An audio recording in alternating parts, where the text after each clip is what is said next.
இந்த எக்ஸ் பக்கம் போனா ஒரே வயசானவங்க சத்தம். டேய் டேய் டேய் வெட்டின விடா குத்தி விடா டேய் நீ வெளியே வாடா அப்படின்ட்டு என்னப்பா ஹிஸ்ட்ரின்னு சொல்லிட்டு புரட்டி பார்த்தா அங்க சூப்பர் ஸ்டார் ரஜினிகாந்த் ஒருத்தர் வெளின்னு வெளுக்கிறாங்க.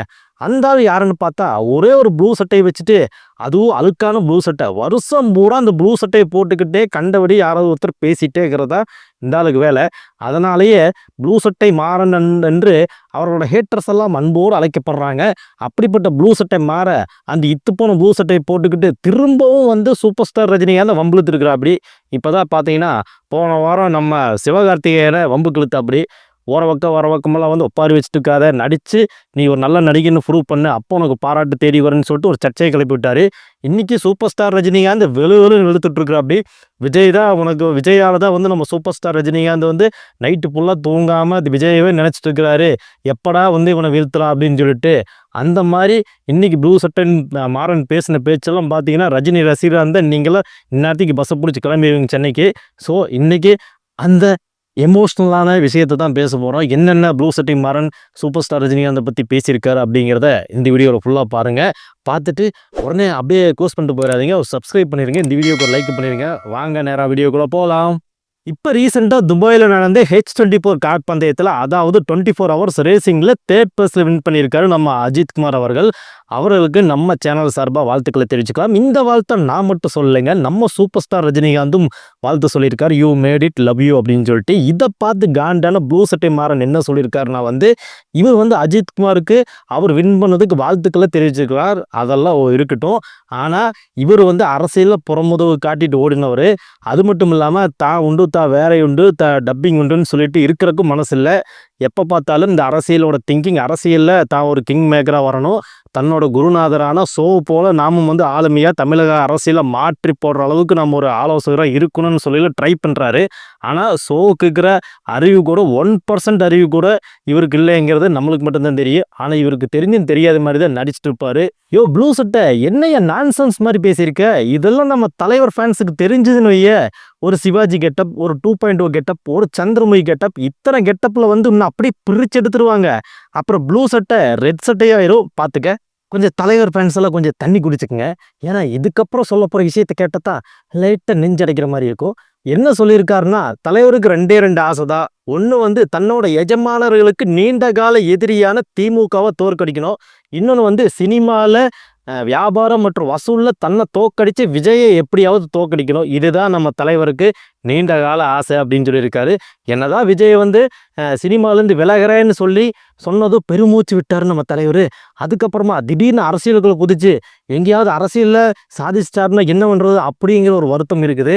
அது மட்டும் இல்லாமல் தன்னோட மாநிலத்தில் தனக்கு பிடிக்காத ஒருத்தர் வந்து ஆட்சியில் இருந்தால் எப்படி இந்த நாட்டில் வாழ்கிறது அப்படிங்கிற ஒரு திங்கிங் வேறு நம்ம தலைவருக்கு இருக்குது. அப்படின்னு சொல்லிட்டு விடாமல் இன்னும் ஒரு குண்டை தூக்கி போட்டிருக்காரு. இந்த குண்டு வந்து தலைவர் ஃபேன்ஸ்க்குலாம் இல்லை, அதனால் கொஞ்சம் இறுக்கமாக பார்த்துட்டுப்பீங்க, கொஞ்சம் லூஸ் பண்ணிக்கிங்க, உங்களுக்கு இல்லை. இது வந்து விஜய் மற்றும் அஜித் ஃபேன்ஸுக்கு தான் இந்த குண்டு. அது என்னன்னா வந்து நம்ம தலைவர் வந்து நியூ இயருக்கு விஷ் பண்ணியிருந்தார். சாதாரணமாக விஷ் பண்ணியிருந்தால் அரைக்காலது போட்டு அப்படின்னு சொல்லி விட்டுருப்பாங்க. ஆனால் தலைவர் என்னதான் வந்து சொல்லி விஷ் பண்ணியிருந்தார் தெரியுமா, நல்லவனை ஆண்டவன் வந்து கைவிட மாட்டான், ஆனால் கெட்டவனை கை விட்டுருவா அப்படிங்கிற மாதிரி ஒரு ஸ்டேட்டஸை வந்து ட்விட்டரில் அப்டேட் பண்ணியிருந்தார். இதை பார்த்து ஷாக்கான, கடுப்பான மற்றும் வன்மத்தை கக்கக்கூடிய ப்ளூ சட்டை மாறன் அவர்கள் என்ன சொல்கிறாருன்னா வந்து மறைமுகமாக வந்து நம்ம அஜித் ஃபேன்ஸு விஜய் ஃபேன்ஸு இழுக்கிறாரு. என்னன்னா வந்து விஜய் வந்து கெட்டவராமப்பா, அஜித் வந்து நல்லவராமா. அதனால் இவர் வந்து விஜயை வந்து கெட்டவன் சொல்லிட்டாரு, அஜித்தை வந்து நல்லவன் சொல்லிட்டாரு. அப்போது உங்களுக்கு விஜய் மேலே அவ்வளோ காண்டு, அந்த காண்டை வந்து அஜித் ரசிகர்களை வச்சு நீங்கள் அப்படியே சரிகட்ட பார்க்குறீங்க. அப்படி இருக்கிற சூழ்நிலையில் ஒருவேளை உங்களுக்கு ஒரு இன்பதிர்ச்சி காத்துட்டு இருக்குது. 2026 நம்ம விஜய் மட்டும் ஆட்சிக்கு வந்துட்டார்னா நீங்கள் என்ன பண்ண போகிறீங்க அப்படிங்கிற மாதிரி கேள்வியும் எழுப்பியிருக்கிறாரு. அது மட்டும் இல்லாமல் ஒருவேளை தோத்துட்டார்னா திருப்பி வந்து விஜய் வந்து அரசியல் விட்டுட்டு சினிமாவுக்கு தான் போவார். சினிமாவுக்கு ஃபுல் டைம் போனாலும் பரவாயில்ல, இல்லை கமல் மாதிரி பார்ட் டைமாக வந்து சினிமா ப்ளஸ் அரசியல் 2 பக்கமும் கோல் அடித்தாலுமே உங்களுக்கு வந்து ஆப்பு கேரண்டி. ஏன்னா திரும்பவும் வந்து விஜய் வந்து வியாபாரத்தில் வந்து குதிச்சிருவார். வியாபாரத்தில் குதிச்சாருன்னா அவர் தடுத்து நிறுத்துறதுக்கு ஆளே கிடையாது. உங்கள் வசூலில் அவர் தூக்கி சாப்பிட்டு போயிட்டே இருப்பார் அப்படிங்கிற மாதிரியெல்லாம் வந்து கலாய்ச்சிட்ருக்கிறாரு. இப்படி இருக்கிற சூழ்நிலையில் இப்போ ரீசெண்டாக தலைவர் நடித்து வெளியான படத்தோட வியாபாரம் பார்த்தீங்கன்னா ஓட் படத்தோட வியாபாரத்தோட 30% தான் இருக்குது. ஏன்னா கோட் படத்தோட வியாபாரத்தை கம்பேர் பண்ணும்போது வெறும் 30% தான் இருக்குது. இப்படியெல்லாம் இருக்கையில் நீங்கள் வந்து விஜய் மேலே இவ்வளோ காண்டா தெரியலாமா, விஜயை வந்து ஓவர்டேக் பண்ணலான்னு நினைக்கலாமா அப்படின்னு சொல்லிட்டுலாம் வந்து அந்த ட்விட்டர் செய்தியில் போட்டு சகட்டு மேனிக்கு வந்து தலைவரை பற்றி எழுதி வச்சிருக்காரு. நம்ம ப்ளூ சட்டை எப்போ ரெட் சட்டை ஆகும் நம்மளுக்கு தெரியல, பொறுத்திருந்து பார்ப்போம். இந்த வீடியோவில் ப்ளூ சட்டை மாறன் பேச்செல்லாம் கேட்ட உங்களுக்கு கண்டிப்பாக ப்ரெஷர் ஏறி இருக்கும். அதனால் ப்ரெஷர் மாத்திரை, பிபி மாத்திரை, சுகர் மாத்திரை எல்லா மாத்திரையும் போட்டுக்கங்க. அப்போ தான் கொஞ்சம் ப்ரெஷர் கம்மியாகும். ஏன்னா ப்ளூ சட்டை மாறன் அந்தளவுக்கு சகட்டு மெனிக்கு பேசி வச்சிருக்கிறாரு.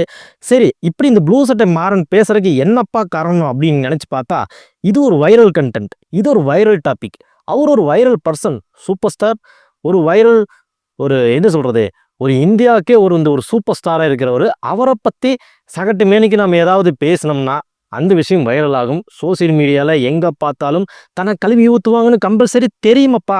தெரிஞ்சே தான் செருப்படி வாங்குகிறோம், செருப்படி வாங்கிட்டே தான் இருப்போம். அப்போ தான் வந்து எங்களுக்கு 2000 லைக்ஸ் வரும், 2000 கமெண்ட்ஸ் வரும், நிறைய பேருக்கு ஸ்ப்ரெட் ஆகும், நிறைய ஆப்பர்ச்சுனிட்டி வந்து சோசியல் மீடியாவில் கிடைக்கும், நிறைய அட்வர்டைஸ்மெண்ட் கிடைக்கும். இப்படியெல்லாம் கிடைச்சதுன்னா புல போட்டிக்கலாமே. அதுக்காகத்தான் வந்து நம்ம ப்ளூ சட்டை மாறன் இப்படியெல்லாம் பேசிட்டு இருக்காரு. மற்றபடி பர்சனலாக ப்ளூ சட்டை மாறனுக்கோ தலைவருக்கோ எந்த பஞ்சாயத்தும் கிடையாது. இது எல்லாமே மணிக்காகத்தான் இத்தனை வேலையும் நடக்குது. அதனால தான் வாரத்துக்கு ஒரு டைம் சிவகார்த்திகேயன் பற்றி பேசுறது, விஜயை பற்றி பேசுறது, ரஜினியை பற்றி பேசுறது, கமலை பற்றி பேசுறது, டிஎம்கே பற்றி பேசுறது, எல்லா பற்றியும் பேச வேண்டியதா. பேசினா தானே இங்கே மணியே ஜென்ரேட் ஆகுது. யாரையாவது வம்புக்கு இழுத்தா தானே ஆனால் நம்மளும் இருக்கமப்பா ஊருக்குள்ளே அப்படின்னு சொல்லிட்டு 4 பேருக்கு தெரியுது. இதுக்காகத்தான் நம்ம ப்ளூ சட்டை அந்த பாய சட்டையை போட்டு எல்லாத்தையும் இந்த சவுக்கு சங்கர மாதிரி சவுக்கு எடுத்து அடிச்சுட்டு இருக்கிறாப்படி. என்னைக்கு அவன் திருப்பிடிப்பான்னு தெரியல. சரி, இந்த வீடியோ உங்களுக்கு பிடிச்சிருந்தா மறக்காமல் லைக் பண்ணுங்கள், ஷேர் பண்ணுங்கள், சப்ஸ்கிரைப் பண்ணுங்கள். சூப்பர் ஸ்டார் ரஜினிகாந்துக்கெல்லாம் கம்பல்சரி இந்த வீடியோவை ஃபார்வர்ட் பண்ணி விடுங்க. அப்புறம் என்ன, சப்ஸ்கிரைப் பண்ணிடுங்க. சப்ஸ்கிரைப் பண்ணாமே பார்த்துட்டு இருக்கிறீங்க. உங்களுக்காகத்தான் இவ்வளோ எஃபர்ட் போட்டு பாருங்கள். புதுசாக ஒரு லைட்டெல்லாம் போட்டிருக்கிறேன். லைட்டாக ஃபேஸ் வந்து கொஞ்சம் பிரைட்டாக தெரியும்னு நினைக்கிறேன். அதனால் இத்தனை வேலையும் உங்களுக்காகத்தான் பண்ணிகிட்ருக்கேன். சப்ஸ்கிரைப் பண்ணுங்கள்.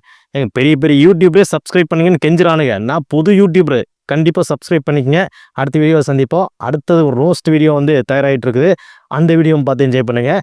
நன்றி. அடுத்த வீடியோவை சந்திப்போம்.